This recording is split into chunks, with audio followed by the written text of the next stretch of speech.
9 Μαΐου του 16 και αφού το χθεσινό βίντεο δεν σας άρεσε γιατί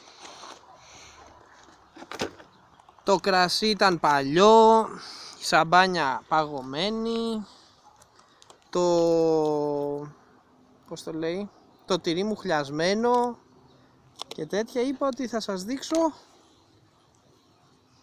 κάποια από τα κυψελιδιάκια μου. Σας δείξω αυτό που θέλω να δω ούτως ή άλλως πως πηγαίνει. Από αυτό το κυψελίδιο του πήρα τη βασίλισσα εχθές και την ξανάβαλα πίσω βασικά, γιατί δεν χρειάστηκα τόσες, πήρα πολλές και μία μου περίσσεψε και το ξανάβαλα πίσω. Λοιπόν, για να δούμε.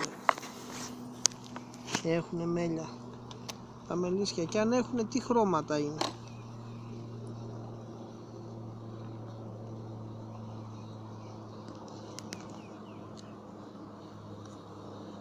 Και τι πληθυσμούς έχουνε.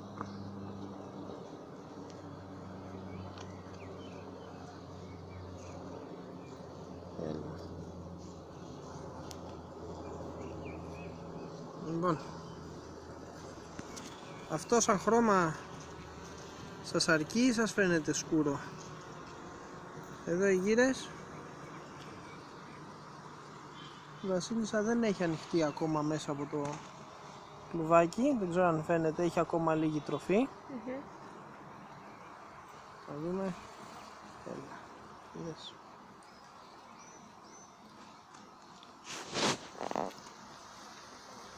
Κράτησε το αν θέλεις. Όχι από το ξύλο, κανονικά. Κράτησε το, όχι από το ξύλο, θα σπάσει. Άστο, δεν σπάει. Κράτησε το. Θα δούμε και από τη μέσα μεριά τι γίνεται.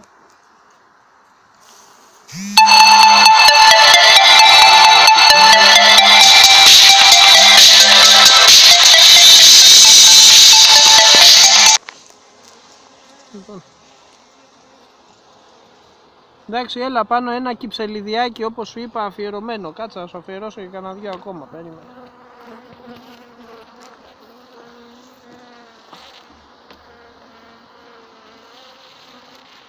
Για βάλτε μέσα.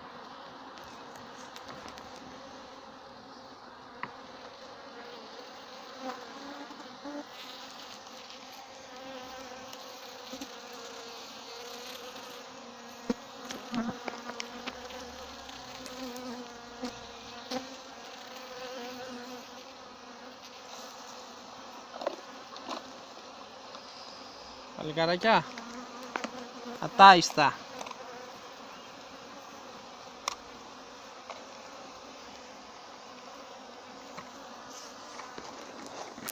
Για να δούμε ποιο από αυτά. Α7. Μπορώ να το πειράξω το Α7.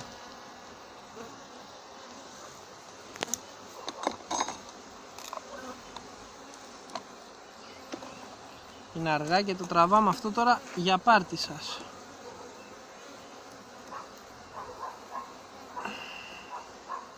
Κολλημένα.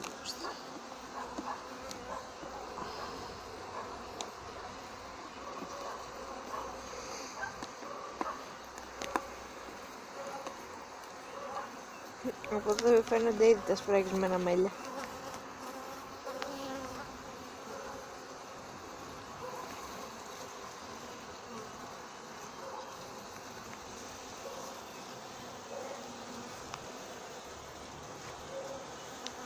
Έτσι.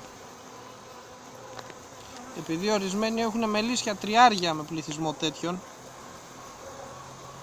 Κάτσε εκεί πάτω. Έχει κυψελιδιάκια σύζευξης για βασιλισσούλες. Και κάτσε να δεις, αν δεν κάνω λάθος, το Α5 έχει τις δύο πλευρές χτισμένες.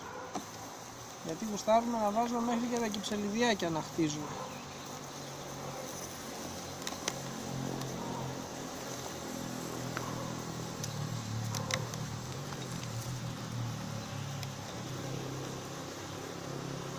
Δεν είναι το 5.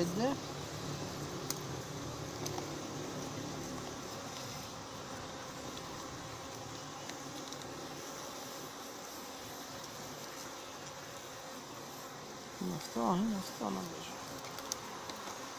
Νικό έχουμε προκαλέσει για ένα βίντεο, αλλά τι να σας κάνω.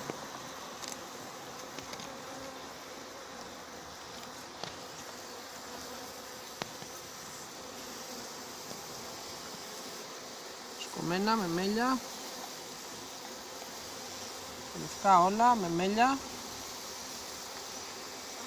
και έχω ένα που έχει χτίσει και τέταρτο φύλλο ανάμεσα. Αυτό είναι αυτό που θέλω να σας δείξω και δεν μου κάθεται τώρα να πάρει, είναι αργά, αλλά θα σας το αφιερώσω.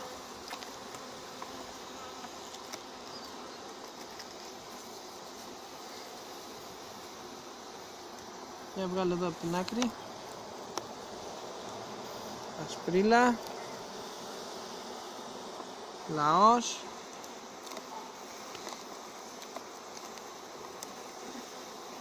και βγάλω εδώ, ασπρίλα, λαός, εντάξει. Έλα πάνω σου είπα, θα σου αφιερώσω ένα κυψελιδιάκι για να μην στεναχωριέσαι. Το χειρότερό μας με λύση λοιπόν. Καληνύχτα μας.